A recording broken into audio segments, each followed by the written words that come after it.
मित्रांनो, तुम्ही सीईटी देताय आणि तुमच्याकडे आता तुमचे हॉल तिकीट पण आलेले आहेत. पण हॉल तिकीट आल्यानंतर तुमच्या लक्षात आलं, की हॉल तिकीटमध्ये काही चुका झालेल्या आहेत. त्यामध्ये मग तुमचं नाव चुकलेलं असू द्यात, तुमची डेट ऑफ बर्थ चुकीची असू द्यात, फोटो, सिग्नेचर, जेंडर या चुका ज्या सीईटी सेलने एडिट फॅसिलिटीमध्ये करेक्शन करण्यासाठी तुम्हाला संधी दिली होती, पण तुम्हाला तिथे करेक्ट करता आल्या नाहीत. तर अशा केसमध्ये सीईटीला गेल्यानंतर तुम्हाला परीक्षा हॉलमध्ये बसू दिलं जाणार नाही आणि त्यामुळेच त्यासाठी आपण काय करायला हवं हे आपण आजच्या या व्हिडिओमध्ये डिस्कस करणार आहोत. मित्रांनो, सीईटी साठी महत्त्वाची असणारी टेस्ट सिरीज आता ग्लोबल ऑनलाईन मध्ये सुरू करण्यात आली आहे. या टेस्ट सिरीज मध्ये तुम्हाला सीईटीच्या पॅटर्न नुसार मॉक टेस्ट अवेलेबल आहेत. यामध्ये तुम्हाला 50 पेक्षा अधिक मॉक टेस्ट मिळणार आहेत. सोबतच विद्यार्थी मित्रांनो, या मॉक टेस्ट मध्ये तुम्हाला बीएड सीईटीचे PYQ सुद्धा इन्क्लूड करून दिलेले असणार आहेत, जेणेकरून बीएड सीईटी मध्ये कुठल्या लेवलचे प्रश्न विचारले जातात, कशा पद्धतीने दिलेल्या वेळेमध्ये आपण हे प्रश्न सॉल्व्ह करायला हवे, या सर्व गोष्टी तुम्हाला या टेस्ट सिरीज मध्ये समजणार आहे. तर ही टेस्ट सिरीज तुम्हाला 999 रुपयामध्ये अवेलेबल असणार आहे. स्क्रीनवरती दिलेल्या नंबरवरती आजच कॉन्टॅक्ट करा किंवा प्ले स्टोअरवरती जाऊन तिथे ही ग्लोबल ऑनलाईन ॲपमध्ये तुम्ही ही टेस्ट सिरीज जॉईन करू शकता. तर विद्यार्थी मित्रांनो, तुमच्याकडे जे हॉल तिकीट आहे त्या हॉल तिकीटवरती वेगवेगळ्या बाबतीमध्ये करेक्शन्स असू शकतात. जसं की तुमचं नाव तिथे वेगळं असू शकतं, तुमच्या ID प्रूफवरती नाव तुमचं वेगळं असू शकतं, त्यानंतर तुमचा फोटो हा तिथे वेगळा असू शकतो किंवा मग सिग्नेचर तिथे चुकलेली असू शकते. त्यानंतर डेट ऑफ बर्थमध्ये काही करेक्शन असू शकतं किंवा मग तुमचं जेंडर हे करेक्ट किंवा इनकरेक्ट असू शकतं. तर अशा वेळेस चुकून तुम्ही ही माहिती सीईटीच्या फॉर्ममध्ये भरली असेल आणि आता हॉल तिकीट आल्यानंतर तुमच्या लक्षात आलं की ही माहिती तर चुकलेली आहे आणि सीईटी सेल म्हणतंय तुमच्या ID प्रूफवरची माहिती आणि तुमच्या हॉल तिकीटवरती जी माहिती दिली आहे ती मॅच होणं गरजेचं आहे. तर अशा वेळेस तुम्हाला एक डिक्लेरेशन फॉर्म भरावा लागतो आणि तो जो डिक्लेरेशन फॉर्म आहे तो डाउनलोड करण्यासाठी तुमच्या हॉल तिकीटवरतीच पहिल्या पेजवरती ब्ल्यू कलरमध्ये click here to download the undertaking for correction in a name or a gender ही लाईन दिलेली आहे. त्याच्यावरती तुम्ही ज्यावेळेस क्लिक कराल त्यावेळेस तुमच्या पुढे हा एक डिक्लेरेशन फॉर्म ओपन होईल. इथे तुम्ही पाहू शकता, इथे तुम्हाला रिसेंट फोटो पेस्ट करण्यासाठी जागा दिलेली आहे. तर तिथे तुमचा रिसेंट फोटो तुम्ही पेस्ट करायचा आहे. त्यानंतर खाली दिलेलं आहे अनकंडिशनल अंडरटेकिंग. अनकंडिशनल अंडरटेकिंग मध्ये my details mention in the hall tickets are as under. तर हॉल तिकीटमध्ये तुमचे जे डिटेल्स मेन्शन केलेले आहेत ते डिटेल्स इथे मेन्शन करा. नेम ऑफ द कॅन्डिडेट जसं हॉल तिकीटमध्ये आहे त्या पद्धतीने तुम्हाला इथे मेन्शन करायचं आहे.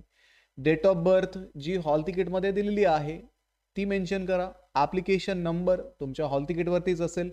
रोल नंबर तुमच्या हॉल तिकीटवरती तुम्हाला मिळेल. नेम ऑफ द सीईटी तुम्ही कुठली परीक्षा देत आहात त्या परीक्षेचं नाव सुद्धा तुमच्या हॉल तिकीटवरतीच आहे. त्यानंतर exam centre details, exam centre कुठलं आहे, त्याचा ॲड्रेस काय आहे तो इथे मेन्शन करा.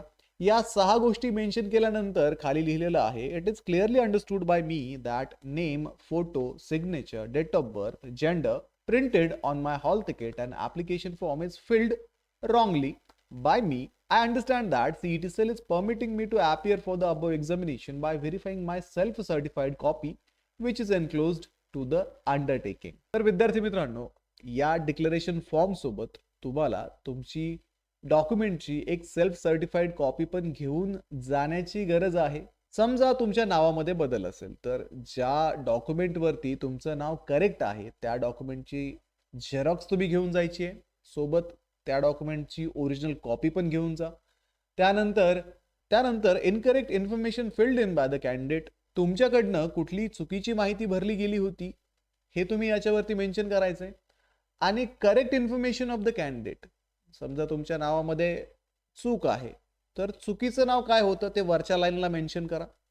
त्यानंतर बरोबर काय नाव आहे ते खालच्या लाईनला मेन्शन करा. तर समजा तुमच्याकडनं तुमचं जेंडर चुकीचं होतं तर incorrect information filled by the candidate समजा तुम्ही मेल आहात पण तुमचं जेंडर फिमेल झालंय तर तुम्ही इथे लिहू शकता जेंडर फिमेल आणि खाली लिहा correct information of the candidate gender male. ठीक आहे, अशा पद्धतीने हे करेक्शन करणं पॉसिबल आहे. त्यानंतर खाली स्पष्ट दिलंय do not send this copy by post. He copy पोस्टाने पाठवायची नाहीये. ही तुम्हाला स्वतः साइन करून एक्झामिनेशनच्या सेंटरवरती सबमिट करायचंय. एक कॉपी तुमच्याकडे ठेवायची आहे. म्हणजे या फॉर्मचे तुम्हाला 2 प्रिंट घ्यावे लागतील. दोन्हीवरती सारखीच इन्फॉर्मेशन भरायची. एक कॉपी सेंटरवरती सबमिट करायची, एक कॉपी तुमच्याकडे ठेवायची. पुढे विद्यार्थी मित्रांनो, ज्या गोष्टीमध्ये करेक्शन करायचे आहेत तीच गोष्ट फक्त इथे ठेवा. बाकीच्या गोष्टी तुम्ही कॅन्सल करा. समजा तुमचा डेट ऑफ बर्थ चुकीची आहे, तर बाकी सिग्नेचर, फोटो, नेम, जेंडर याच्यावरती स्ट्राईक करा आणि फक्त डेट ऑफ बर्थ राहू द्या. तुम्हाला सेल्फ सर्टिफाईड कॉपी रिलेव्हंट डॉक्युमेंटची याच्यासोबत अटॅच करायची आहे. डेट ऑफ बर्थसाठी तुम्ही तुमचं 10वीचं मार्कशीट इथे अटॅच करू शकता. त्यानंतर जेंडरसाठी तुम्ही तुमचं आधार कार्ड मेन्शन करू शकता, ज्याच्यावरती तुमचं जेंडर मेन्शन असेल. नावासाठी तुमचं करेक्ट नाव ज्या डॉक्युमेंटवरती आहे ते डॉक्युमेंट इथे तुम्हाला अटॅच करायचं आहे. त्याची झेरॉक्स कॉपी आणि ती सेल्फ अटेस्टेड असावी. त्याच्यावरती स्वतःची साईन करा. सोबत ओरिजिनल कॉपी पण असू द्या. मे बी तिथे तुम्हाला व्हेरिफिकेशनसाठी विचारतील. तर हे सगळं झाल्यानंतर डेट इथे मेन्शन करा, प्लेस मेन्शन करा, सिग्नेचर ऑफ अ पॅरेंट और अ गार्डियन, तुमच्या पेरेंटची किंवा तुमच्या पालकांची साईन घ्या. सिग्नेचर ऑफ अ कॅन्डिडेट इथे तुम्ही स्वतः साईन करा. Signature of the centre in incharge, centre incharge करतील. बाकीच्या सगळ्या साईन या तुम्हाला तिथे एक्झाम सेंटरवरती गेल्यानंतर जे ऑथोराइज पर्सन असते ते देतील. त्यामुळे फक्त पालकांची आणि तुमची साईन इथे जाताना घेऊन जा. बाकी डेट, प्लेस टाका. झेरॉक्स कॉपी, ओरिजिनल कॉपी सोबत ठेवा आणि अशा पद्धतीने हा डिक्लेरेशन फॉर्म 2 कॉपीच्या फॉर्ममध्ये तुमच्या सोबत असू द्या. आता विद्यार्थी मित्रांनो, तुमचं जे हॉल तिकीट असेल त्या हॉल तिकीटवरती तुम्हाला please affix your recent colour photo and sign across it. म्हणजे तुम्हाला तुमच्या हॉल तिकीटवरती तुमचा रिसेंट कलर फोटो अटॅच करायचा आहे. इथे एक तुमचा फोटो लावा आणि त्या फोटोवरती तुम्हाला साईन करायची आहे. म्हणजे थोडीशी साईन पेपरवरती, थोडी साईन फोटोवरती गेली पाहिजे. अशा पद्धतीने तुम्हाला तिथे साईन करावी लागेल. ज्या विद्यार्थ्यांच्या लग्नानंतर नावामध्ये बदल झाला आहे अशा विद्यार्थ्यांनी आपल्यासोबत आपलं मॅरेज सर्टिफिकेट असू द्या किंवा गॅझेट असू द्या, दोन्हीही नसेल तर तुम्ही ॲफिडेव्हिट पण घेऊन जाऊ शकता. ठीक आहे. अशा पद्धतीने या स्टेप्स फॉलो करा, या डॉक्युमेंट्स तुमच्या सोबत ठेवा आणि सीईटीला अपियर व्हा.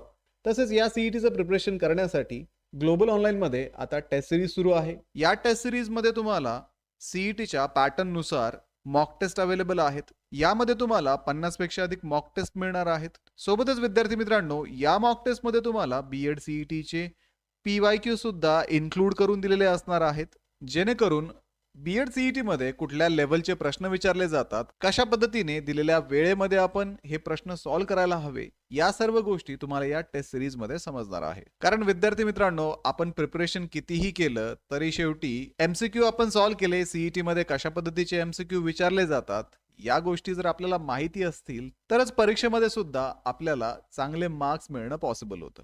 आणि दुसरी महत्त्वाची गोष्ट म्हणजे या परीक्षेचं टाइम मॅनेजमेंट करण्यासाठी तसंच लिमिटेड वेळेमध्ये हा पेपर सॉल्व्ह करण्यासाठी या टेस्ट सिरीज खूप महत्त्वाच्या असणार आहे. तर ही टेस्ट सिरीज तुम्हाला 999 रुपयामध्ये अवेलेबल असणार आहे. स्क्रीनवरती दिलेल्या नंबरवरती आजच कॉन्टॅक्ट करा किंवा प्ले स्टोअरवरती जाऊन तिथे ही ग्लोबल ऑनलाईन ॲपमध्ये तुम्ही ही टेस्ट सिरीज जॉईन करू शकता.